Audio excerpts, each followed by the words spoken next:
오늘 하나님께서 우리에게 주신 말씀의 제목은 로마 제국 대 하나님 나라라는 제목으로 함께 말씀을 나누겠습니다. 본문 빌레몬서 1장 1절로 25절 말씀까지 함께 읽겠습니다. 시작. 그리스도 예수를 위하여 갇힌 자 된 바울과 및 형제 디모데는 우리의 사랑을 받는 자여 동역자인 빌레몬과 자매 아비아와 우리와 함께 병사된 아키포와 내 집에 있는 교회에 편지하노니 하나님 우리 아버지와 주 예수 그리스도로부터 은혜와 평강이 너희에게 있을지어다. 내가 항상 내 하나님께 감사하고 기도할 때에 너를 말함은 주 예수와 및 모든 성도에 대한 내 사랑과 믿음이 있음을 들음이니 이로써 내 믿음의 교제가 우리 가운데 있는 선을 알게 하고 그리스도께 이르도록 역사하느니라. 형제여, 성도들의 마음이 너로 말미암아 평안함을 얻었으니 내가 너의 사랑으로 많은 기쁨과 위로를 받았노라. 이러므로 내가 그리스도 안에서 아주 담대하게 내게 마땅한 일로 명할 수도 있으나 도리어 사랑으로서 강구하노라. 나이가 많은 나 바울은 지금 또 예수 그리스도를 위하여 갇힌 자 되어 갇힌 중에서 낳은 아들 오네시모를 위하여 내게 강구하노라. 그가 전에는 내게 무익하였으나 이제는 나와 네게 유익함으로 내게 그를 돌려보내노니 그는 내 신복이라. 그를 내게 머물러 있게 하여 내 복음을 위하여 갇힌 중에서 내 대신 너를 섬기게 하고자 하나 다만 네 성약이 없이는 내가 아무것도 하기를 원하지 아니하노니 이는 너의 선한 일이 억지같이 되지 아니하고 자의로 되게 하려 함이라. 아마 그가 잠시 떠나게 된 것은 너로 하여금 그를 영원히 두게 함이리니 이후로는 종과 같이 대하지 아니하고 종 이상으로 곧 사랑받는 형제로 둘 자라. 내게 특별히 그러하거든 하물며 육신과 주 안에서 상관된 내게랴. 그러므로 내가 나를 동역자로 알진대 그를 영접하기를 내게 하듯 하고 그가 만일 내게 불의를 하였거나 내게 빚진 것이 있으면 그것을 내 앞으로 계산하라. 나 바울이 친필로 쓰노니 내가 갚으려니와 네가 이 외에 네 자신이 내게 빚진 것은 내가 말하지 아니하노라. 오 형제여, 나로 주 안에서 너로 말미암아 기쁨을 얻게 하고 내 마음이 그리스도 안에서 평안하게 하라. 나는 내가 순종할 것을 확신함으로 내게 썼노니 내가 말한 것보다 더 행할 줄을 아노라. 오직 너는 나를 위하여 숙소를 마련하라. 너희 기도로 내가 너희에게 나아갈 수 있기를 바라노라. 그리스도 예수 안에서 나와 함께 갇힌 자 에바브라와 또한 나의 동역자 마가, 아리스타고, 데마, 누가가 문안하느니라. 우리 주 예수 그리스도의 은혜가 너희 심령과 함께 있을지어다. 아멘.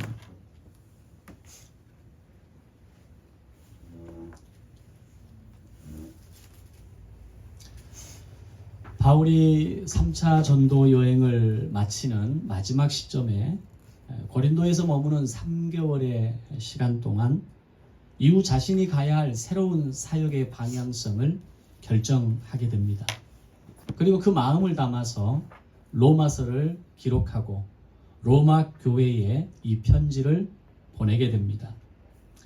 바울의 이런 간절한 기대와 소원으로 마침내 로마로 향하게 되고 로마 황제의 재판을 기다리는 2년 동안 가택연금 상태에 머물게 됩니다.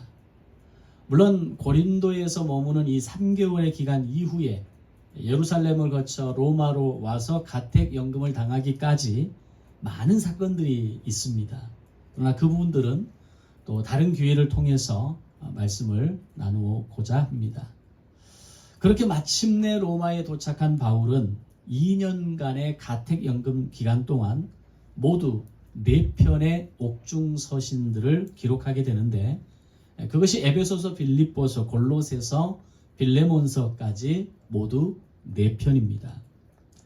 자유롭게 출입이 불가했던 이 가택연금의 상황에서 바울이 할 수 있었던 최선의 사역은 서신을 보내는 것, 그리고 자신을 찾아오는 사람들을 만나는 것이 전부였기에 아마 이 가택연금 상황 속에서 서신을 보내는 사역은 바울에게 있어서 가장 중요한 새로운 사역으로 자리 잡게 되었을 겁니다.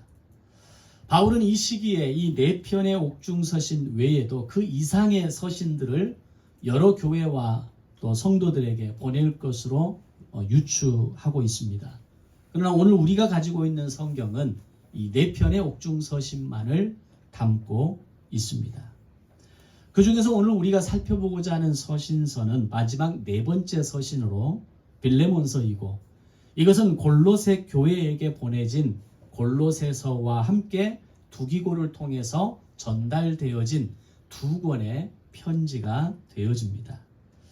그런 면에서 빌레몬서를 읽을 때 골로새서와 함께 읽어져야 할 책이다 라는 것을 알아야 되고, 이 골로새서와 빌레몬서에 담긴 아주 중요한 메시지는 하나님 나라에 대해서 깊이 묵상할 수 있는 책이라고 하는 사실입니다. 또한 함께 보내진 이 빌레몬의 수신자 빌레몬은 골로새 교회의 성도였기에 빌레몬에게 직접적으로 보내진 이 빌레몬서는 이를 지켜보는 골로새 교인들에게 매우 큰 관심사가 되었을 것입니다. 먼저 빌레몬서의 내용을 좀 종합해보면 바울이 로마 감옥에서 제자 빌레몬에게 개인적으로 편지를 쓰게 됩니다. 그 내용은 바울은 로마의 가택연금으로 갇힌 중에 오네시모라는 한 청년을 만나게 되었는데, 대화를 나누고 훈련하는 과정에서 이 오네시모가 자신의 제자였던 빌레몬의 집에서 도망 나온 종이라는 사실을 알게 됩니다. 그런데 그가 도망 나온 신분의 종이었음에도 불구하고 바울이 전하는 복음을 너무 잘 이해하는 겁니다. 바울이 전하는 복음을 이해하고 잘 받아들이고 시간이 지나면서 바울은 이 오네시모를 곁에 두고자 하는, 거의 신복처럼 옆에 두고자 하는 마음이 생겨나게 됩니다. 그러나 이 오네시모와 대화를 나누는 가운데 이 오네시모를 다시 빌레몬에게 돌려보내야 한다라는 그런 강력한 어떤 감동을 느끼게 되고, 빌레몬에게 오네시모에게 빌레몬의 주인에게 돌아갈 것을 권면하게 되죠. 그런데 한 가지 문제는 당시 로마 제국의 법에 따르면 도망 나간 종이 다시 잡히면 주인은 그 종을 아무런 법적 절차 없이, 재판이나 과정이 없이 마음대로 죽일 수 있었다는 겁니다. 이런 상황을 바울과 오네시모가 모두가 알고 있었지만 바울은 빌레몬에게 돌려보내야겠다는 생각을 하고, 또한 오네시모는 바울의 권면을 받아들여서 자신의 주인이었던 빌레몬에게 돌아가기로 결심했다는 겁니다. 그리고 바울은 이 오네시모의 생명을 위해서 자신의 모든 것을 걸고 오네시모를 변호하는 편지를 쓰게 되는데, 편지의 내용은 핵심이 이렇습니다. 오네시모를 용서해 달라는 것, 이뿐만 아니라 더 나아가서 예수 그리스도 안에서 오네시모를 한 형제로 삼으라는 제안이었습니다. 그런데 우리가 금방 1장 전체, 빌레몬서 전체를 읽어보면서 느끼는 거겠지만 바울의 제안은 부탁의 의미보다는 거절할 수 없는 강한 요청으로 빌레몬에게 이야기를 하고 있다는 겁니다. 오네시모는 내가 갇힌 중에서 낳은 아들 같은 사람이라고 말을 하는데 어떻게 오네시모를 함부로 대할 수 있겠습니까? 특히 그는 나의 신복이라는 말과 그를 대할 때 나를 영접하듯이 그를 대하라 라는 이런 표현들은 거의 확정적인 내용들입니다. 그러면서 이후로는 그를 종으로 대하지 말고 종 이상으로, 곧 사랑받는 형제로 두라고 이야기를 하는 겁니다. 만약 그가 네게 빚진 것이 있다면 내 앞으로 계산하고 내가 그가 진 빚을 모두 갚겠다라고 하는 것은 빌레몬으로 하여금 절대로 이 요청을 거절할 수 없는 배수진을 치고 들어가는 것과 같은 강력한 요청이라는 겁니다. 그런데 아무리 바울이 이렇게 강력하게 요청했다 할지라도 오네시모를 형제로 받아들이라는 제안은 당시 사회적인 분위기에서 절대로 있을 수 없는 제안이었다는 겁니다. 그러나 바울이 생각하는 복음은 복음 안에서는 어떠한 신분의 사회적 차별도 뛰어넘어야 한다라고 생각했고, 이것을 빌레몬에게 요청하면서 단지 용서의 차원이 아니라 종과 주인의 경계를 넘어서 오네시모를 용서하고 더 나아가 그를 형제로 제안했던 겁니다. 이런 전체 그림을 보면 빌레몬서는 비록 한 장밖에 안 되는 매우 짧은 이야기이지만 여기에서는 당시 시대에서는 말도 안 되고 절대로 받아들일 수 없고 절대로 담아낼 수 없는 일을 가능하게 했던 하나님 나라의 기적을 담아내는 편지라는 것을 알 수 있습니다. 다시 말하면 골로새서가 하나님 나라에 대한 구체적인 이야기를 하고 있고 그런 하나님의 나라를 너희는 이루어라 라고 말하고 있다면 빌레몬서는 그런 하나님의 나라가 너희의 실제적인 삶의 현장 가운데 이루어지는 건 바로 이런 것이다 라고 하는 실제적인 예를 빌레몬서를 통해서 말하고 있는 겁니다. 그럼 본문으로 들어가서 이 빌레몬서에 담긴 하나님의 기적에 대해서 좀 더 알아가 보도록 하겠습니다. 빌레몬서 안에는 커다란 두 개의 나라가 존재합니다. 그리고 그 둘은 서로 충돌하고 있습니다. 하나는 새로운 제국으로 성장하는 로마라는 제국이고 또 하나는 지난 5대 제국의 흥망성쇠를 통해 알 수 있는 것처럼 모든 제국은 흥할 때가 있고 쇠할 때가 있지만 절대로 망하지 않는 한 나라, 영원한 나라가 있는데 그것은 바로 하나님의 나라라는 겁니다. 즉 로마 제국과 하나님의 나라가 이 빌레몬서 짧은 한 장의 이야기 안에 다 담겨 있다는 겁니다. 그런데 이 두 개의 나라가 가지고 있는 본질이 다르다는 겁니다. 로마 제국의 본질은 노예 제도를 통해 세워지는 강력한 제국이었고 반면에 하나님 나라가 가지고 있는 본질은 복음 안에서 한 형제라는 본질을 통해 세워진 나라라는 겁니다. 노예와 형제 이 두 개의 단어는 전혀 다른 성질의 성격이라는 걸 우리가 단어만 봐도 알 수 있죠.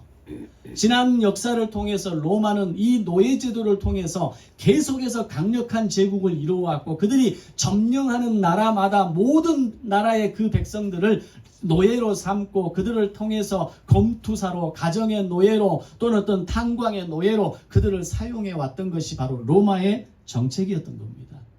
그런데 반면에 하나님의 나라는 이런 노예 제도에 의해서가 아니라 형제됨을 통해서 즉 노예를 한때 노예였고 나의 종이었던 그 형제 그 사람을 용서하는 것뿐만 아니라 한 형제로 받아들일 수 있는 이것이 가능하다는 이야기를 하나님의 나라는 하고 있다는 겁니다. 바울은 바로 이런 하나님 나라의 형제 사상을 통해서 로마 제국의 노예 제도에 정면으로 도전하면서 제국은 절대로 영원할 수 없으며 오직 하나님의 나라만이 영원할 수밖에 없다라는 이유를 설명하고 있는 겁니다. 그랬기에 바울은 오네시모에게 복음을 전했을 때 복음을 너무나 잘 이해하고 믿음으로 받아들이는 이 오네시모를 보면서 자신의 옆에 간두기를 원하는 마음도 간절했지만 기꺼이 원래 주인이었던 빌레몬에게 돌려보내고 이것을 통해서 하나님 나라의 회복이 바로 이런 것이다 라고 하는 것을 보여주고 싶었던 겁니다. 그리고 이런 간절한 마음으로 로마 제국을 향한 하나님의 나라를 선언하고 오네시모를 기꺼이 빌레몬에게 돌려보내면서 과연 빌레몬이 어떤 결정을 할 것인가? 그 빌레몬의 결정을 통해서 하나님 나라의 본질이 형제 사상을 통해서 시작된다라는 것을 사도 바울은 간절히 원했던 겁니다. 그렇지만 자신의 원래 주인에게 돌아가 용서를 구하려 하는 오네시모나 그와 동행함으로 골로새서와 빌레몬서를 들고 가는 두기고나 또 그 두 사람을 지켜보고 어떤 소식을 기다리는 바울 모두에게 과연 이 이후에 어떤 상황이 펼쳐질 것인가를 생각하면서 그들의 가는 걸음과 보내는 마음은 결코 편하지 않았을 거라는 겁니다. 아무리 바울이 강력하게 요청했다 할지라도 아무리 빌레몬이 바울의 제자라 할지라도 빌레몬이 오네시모를 당시의 관례법으로 즉결 처리할 수도 있었기에 함께 동행하는 두기고나 빌레몬이 속한 골로새 교회는 극도의 긴장감 속에서 이 상황을 지켜봐야 했던 겁니다. 왜냐하면 빌레몬서는 빌레몬이라는 한 사람을 지칭하고는 있지만 오늘 본문을 읽으면서 편지를 들어가 보면 발신자는 바울과 디모데이지만 수신자는 빌레몬과 아비아와 아키포와 골로새 성도들이다라고 이야기합니다. 여기서 발신자가 바울과 디모데라는 이야기는 바울은 편지를 읽어주고 그러니까 다시 말하면 편지를 말로 하면 디모데가 대피를 했다는 이야기입니다. 바울은 극심한 안제를 갖고 있었기 때문에 자신이 편지를 써내려가는 것이 너무나 어려운 경강의 상태였기 때문에 바울의 곁에는 디모데가 늘 함께 있어야 했습니다. 그렇게 디모데가 대필하면서 이 편지를 받아 읽는 사람이 빌레몬과 아비아와 아키뽀와 골로새 성도들이라는 겁니다. 여기서 아키뽀는 빌레몬의 아들로 보는 것이 대부분의 학자들이 이야기하는 공통된 의견입니다. 즉 빌레몬서는 빌레몬 혼자 조용히 읽고 어떠한 결정을 하든지 아무도 모를 내용이 아니라는 겁니다. 모든 골로새 교인들이 함께 읽을 수 있도록 되어진 회람 편지이고 심지어 빌레몬의 아들까지 수신자로 언급했기에 골로새 교회 전체가 그리고 빌레몬의 가정 전체가 이 오네시모에 대한 빌레몬이 과연 어떻게 이 문제를 처리할 것인가를 다 지켜보는 상황이 되었다라는 겁니다. 그렇다면 왜 이렇게 오네시모와 빌레몬의 이야기가 이렇게 많은 사람들의 관심거리가 될 수 있느냐라는 겁니다. 왜 빌레몬의 선택을 그렇게 긴장하면서 지켜봐야만 했는가에 대해서 이해를 해야 합니다. 오늘 빌레몬서의 배경에는 로마 제국의 노예와 관련한 중요한 두 개의 사건과 연결되어 있습니다. 첫 번째 사건은 소위 스파르타쿠스의 난이라고 불려지는 BC 73년 검투사였던 스파르타쿠스가 74명의 검투사를 이끌고 도망을 가면서 시작됩니다. 로마는 이들을 추격하기 위해서 3,000명의 토벌대를 투입해서 쫓아가지만 스파르타쿠스와 이 74명의 검투사들은 치열하게 저항합니다. 아마 여러분들 가운데에서는 미드로 방영된 이 스파르타쿠스라는 드라마를 보신 분도 있을 겁니다. 그 전쟁의 모습을 보면 치열하게 죽고 살고 살아남기 위해서 상대를 적을 과감하게 그리고 처절하게 죽이는 내용의 장면들이 정말 잔인하게 묘사되어집니다. 그러다가 결국 이런 과정에서 도망다니는 과정에서 다른 검투사들과 농장의 노예들이 이 난에 합세하게 되면서 그 수가 10만 명에 이르게 됩니다. 즉 스파르타쿠스를 대장으로 하고 그 뒤를 따르는 10만의 노예들이 로마를 향해서 대적하기 시작했던 겁니다. 그렇게 스파르타쿠스의 10만의 노예들과 반란이 3년간 지속되다가 로마의 크라수스가 이끄는 8개 군단이 이 반란군을 진압하면서 대부분의 노예와 검투사들이 죽어나갑니다. 그러다가 살아남은 6,000명을 폼페이우스 장군이 로마 군단이 생포하고 그들을 아피아가도 양쪽에 3,000명씩 6,000명을 십자가에 달아서 처형하게 됩니다. 이게 스파르타쿠스의 난 그리고 결과였습니다. 이것을 통해 로마 제국은 절대로 우리는 노예들을 해방시킬 뜻이 없으며 우리는 이 노예 제도를 통해서 내 대로마 제국을 이루어 가겠다라고 하는 자신들의 뜻을 온 천하에 드러내는 사건이 되었다는 겁니다. 그리고 두 번째 사건은 세쿤두스의 노예 사건으로 스파르타쿠스의 난 이후에 약 100년이 지났을 때 AD 61년 네로 로마 황제 때 로마의 행정장관이었던 세쿤두스가 자신의 노예들에 대한 포악을 행하다가 한 노예에게 살해당하는 사건이 일어나게 됩니다. 이때 세쿤두스의 살해 소식을 들은 로마 사람들 가운데에는 그가 죽은 것은 당연하다. 그렇게 노예들을 악하게 대했으니 이런 일을 당한다라고 생각하면서 오히려 노예들의 행동을 이해한다는 여론이 만들어지기 시작합니다. 심지어는 그 노예를 처벌하지 말라는 시위까지 로마 시민들을 중심으로 일어나기를 바라면서 이 사건을 예외적으로 다뤄주기를 요청했던 겁니다. 그러나 네로와 로마의 원로원은 이 사건을 그 어느 때보다 강력하게 다루면서 세쿤두스를 살해한 그 노예 한 명만이 아닌 세쿤두스의 노예, 즉 부녀자와 어린 아이들 모두를 포함해서 400명의 노예들을 그 자리에서 즉결 처형해버립니다. 이것은 다시 한번 로마 제국은 지난 스파르타쿠스의 난 이후에 100년이 지나는 동안 우리는 절대로 노예 제도를 포기하지 않겠다는 자신들의 강력한 의지를 다시 한번 온 천하에 드러내는 사건이었다는 겁니다. 결국 이 두 사건을 통해서 로마가 당시 노예와 관련한 사건들에 대해서 얼마나 엄중하게 다루고 있었는지, 주인에게 손해를 입히거나 도망을 간 노예들은 절대로 용서받을 수 없고 즉각 처형해도 좋다는 것을 허락하는 계기가 되었다는 겁니다. 자, 그런 사회적 분위기 가운데에서 빌레몬서가 기록된 시기가 바로 세쿤두스의 사건이 있은 그 다음 해인 AD 62년경이었습니다. 즉 오네시모가 도망가서 바울을 만나고 다시 회심하고 빌레몬에게 돌아가는 이 일들이 일어나는 바로 전해, 이 전년도에 직전에 있었던 사건이 세쿤두스의 난이었다는 겁니다. 즉 세쿤두스의 노예 사건이 일어난 그 다음 해였고 100년 전에 있었던 스파르타쿠스의 난으로 인해 10만 명의 노예들이 처참하게 죽었던 그 사건이 지금도 여전히 이루어지고 있다는 것을 보여주고 있는 사건이라는 겁니다. 자, 이런 사회적인 분위기 가운데에서 과연 빌레몬과 오네시모의 사건은 그리고 이를 지켜보는 골로새 교인들에게는 엄청난 관심사가 될 수밖에 없지 않았겠습니까? 그렇다면 골로새 교인들의 입장에서 그리고 빌레몬의 아들 아키포가 지켜보는 상황에서 과연 오네시모와 빌레몬의 재회가 어떻게 보여졌을까요? 아마 그들은 오네시모가 죽어야 끝나는 일이라고 생각했을 겁니다. 비록 성도이고 골로새 교회의 교인들이기도 하지만 그러나 당시 시대적인 사회적인 분위기가 그런 분위기였기 때문에 오네시모가 죽어야 끝나는 일이고 오네시모를 그 자리에서 빌레몬이 죽여도 빌레몬에게는 아무런 잘못이 없다라고 말하는 사람들이 있었을 거라는 겁니다. 근데 놀라운 것은 그 시대의 보편적 사고에서는 절대로 일어날 수 없는 일이 일어나게 됩니다. 그것은 빌레몬이 오네시모를 용서했다는 겁니다. 그것만으로도 놀라운데 빌레몬은 바울의 요청대로 겉면대로 오네시모를 형제로 여기고 받아들이면서 그를 끌어안아 버렸다는 겁니다. 이것을 지켜보는 골로새 교회와 빌레몬의 가족들은 놀랐을 것이고 이 상황을 바라보는 편지의 전달자였던 두기고조차도 이게 가능하다고? 어떻게 이런 일이 가능해?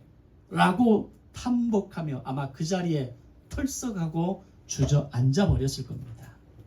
그리고 나중에 이 사실과 소식을 전해 들은 바울은 어떤 마음이었을까요? 이게 정말 가능할까?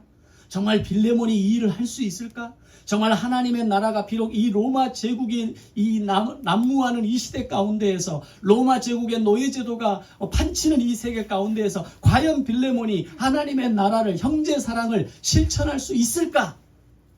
이런 수많은 기대와 상상력을 가지고 있을 때 막상 빌레몬이 오네시모를 용서하고 형제로 받아들였다는 소식을 전해드렸을 때 바울은 할렐루야로 외쳤을 겁니다. 그러면서 빌레몬에 대한 감사한 마음과 당시 로마 제국의 본질, 노예 제도를 뛰어넘는 하나님 나라의 실천, 즉 형제 사랑을 바라보면서 바울의 마음은 감동으로 가득하게 올라찼을 겁니다. 그것은 그만큼 어려운 일이었고 그것은 절대로 일어날 수 없는 일이 일어난 것이기 때문입니다. 바울은 이 빌레몬이 해냈다는 소식을 들으면서 너무너무 감격스러웠을 겁니다. 로마 제국이 주장하는 이 노예의 본질을 하나님 나라가 주장하는 형제의 본질이 이겨버렸기 때문입니다. 빌레몬의 사건은 이후에 사람들의 입에서 입으로 옮겨갔을 겁니다. 그것은 로마 제국의 가십거리가 아닌 하나님 나라의 이야기였고 그 안에서 한 형제된 오네시모와 빌레몬의 이야기였다는 겁니다. 그렇다면 이 빌레몬서에 담긴 하나님의 나라는 어떤 나라일까요? 첫 번째로 하나님을 아버지라 부르는 나라입니다. 골로새 교회의 유력한 성도였고 부자였던 빌레몬과 그의 종이면서 빌레몬에게서 도망쳤던 오네시모가 함께 하나님을 아버지라 부를 수 있는 나라가 하나님 나라라는 겁니다. 이것이 상식적으로 가능한 것입니까? 불가능한 겁니다. 이런 나라는 이 땅에 존재하지 않습니다. 지난 5대 제국의 흐름 속에서 그렇게 엄청난 흥망성쇠를 이루어냈던 단 하나의 제국도 이러한 일을 이루어내지 못했다는 겁니다. 그러나 하나님 나라는 부자였던 빌레몬 그리고 그의 종이었던 오네시모 심지어는 주인을 배신하고 도망갔던 오네시모가 다시 주인에게 돌아왔을 때 빌레몬은 오네시모를 끌어안았고 빌레몬과 오네시모는 하나님을 향해서 한 하나님을 향해서 우리의 아버지라고 부르기 시작했다는 겁니다. 우리가 믿는 하나님의 나라 우리의 삶 가운데, 우리의 가정 가운데, 나의 직장에서 이루어져야 될 오늘 그 하나님의 나라는 하나님을 아버지라 함께 부를 수 있는 나라인 것입니다. 두 번째로 하나님의 어린 양으로 시작된 나라입니다. 빌레몬이 이런 엄청난 결정을 내릴 수 있었던 이유가 뭐라고 생각하십니까? 로마 제국의 노예 제도를 넘어서 뛰어넘을 수 있었던 이유가 무엇이라고 생각하십니까? 어린 양 대신 예수 그리스도가 십자가에 못 박혀 죽으심으로 시작된 나라라는 것을 알았기 때문입니다.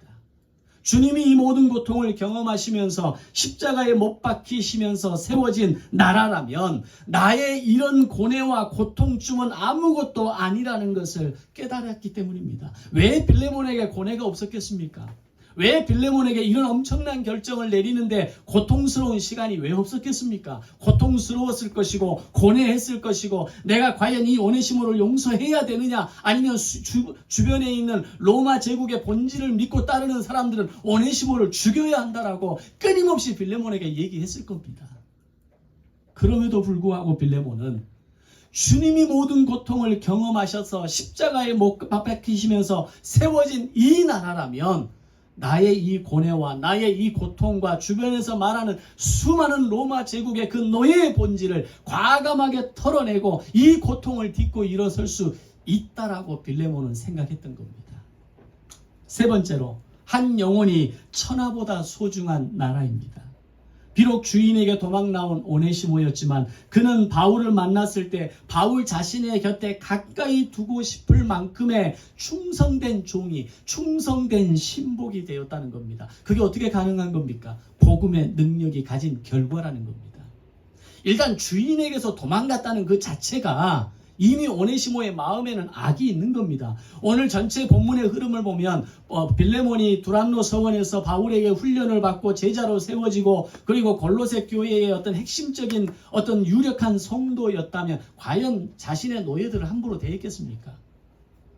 비록 노예들을 두고는 살아가지만 그 노예들을 아주 비인격적으로 포악으로 행하는 그런 사람이었겠습니까? 그런 사람이었다면 이런 결정 내릴 수 없는 거죠.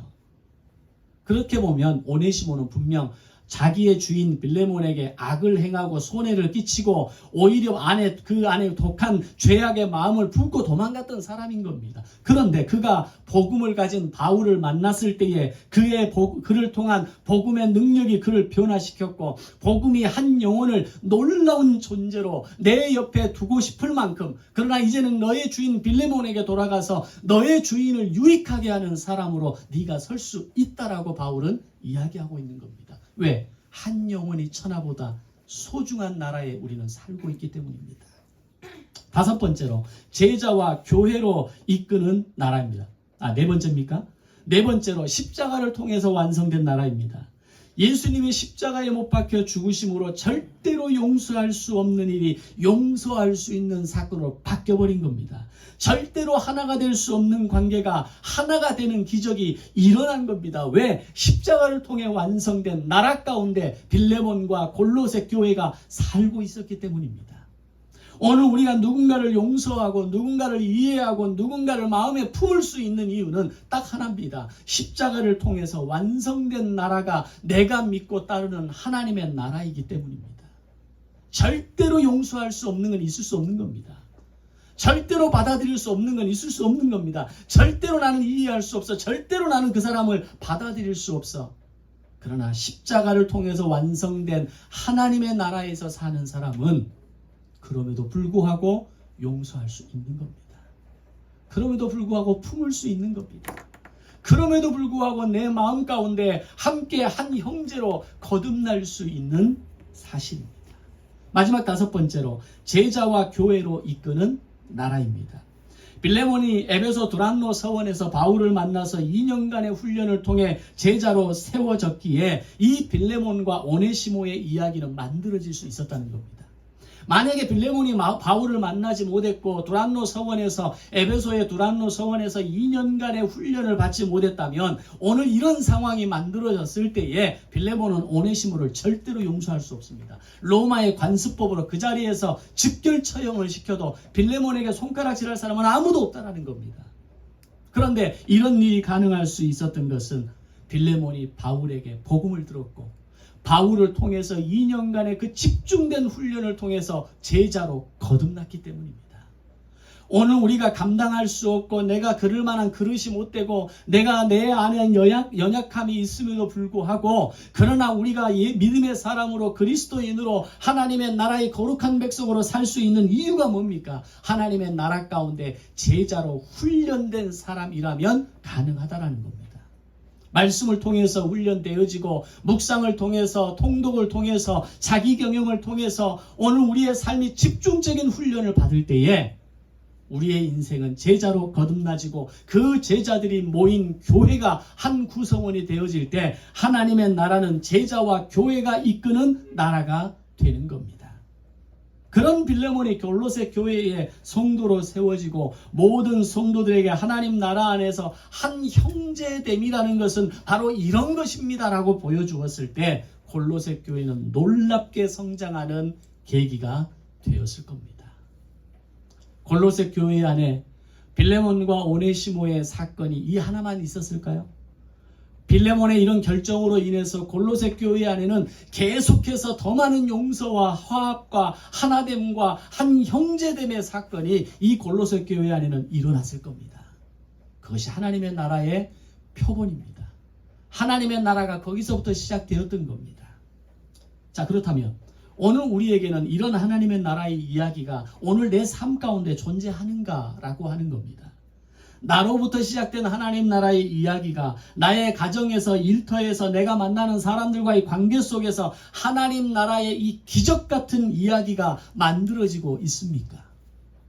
용서할 수 없는 사람이 용서가 되고 받아들일 수 없는 사람이 받아들여지게 되고 빌레몬의 남다른 성품이 좋아서가 아니라 하나님의 복음이 그 안에 있으므로 이 모든 기적이 만들어졌다면 오늘 여러분 안에 오늘 우리 안에 하나님의 나라가 시작된다면 그 하나님의 나라로 말미암아 여러분의 인생은 기적 같은 삶이 될 줄로 믿습니다. 기적이 일어나는 삶이 되시기를 바랍니다. 기적을 경험하는 삶이 되시기를 바랍니다. 그래서 내가 하나님의 나라에 살고 있다는 이 간증이 하나님 나라의 본질인 형제 사랑을 통해서 이루어지는 사실이 되어지기를 바랍니다. 오늘 복음이 저와 여러분의 가슴 속에 생생하게 살아있으므로 용서와 화해와 하나됨과 흘려보냄과 섬김이 기적처럼 일어나는 현장이 되기를 주님의 이름으로 축원합니다. 하나님의 나라에서는 형제라는 이 단어를 놓쳐버리면 이야기가 이어지지 않습니다. 하나님 아버지라 부를 수 있는 이 아들 이야기가 전제되어야 형제 이야기가 만들어질 수 있는 겁니다. 하나님 나라 안에서 예수 그리스도를 닮아가는 형제의 모습이 바로 이 땅의 진정한 교회가 되어지는 것입니다. 아기 예수가 이 땅에 오신 지 2000년이 지난 성탄의 계절입니다. 이 성탄의 계절을 우리가 보내면서 우리의 삶 속에서 우리의 가정 속에서 우리의 직장 속에서 빌레몬과 오네시모의 사이에서 일어났던 빌레몬의 가정과 골로새 교회에서 일어났던 이 하나님 나라가 시작되는 기적의 현장이 이 성탄의 계절에 오늘 여러분의 가정 가운데 여러분 개인의 인생 가운데 일어나시기를 주님의 이름으로 축원합니다. 기도하겠습니다.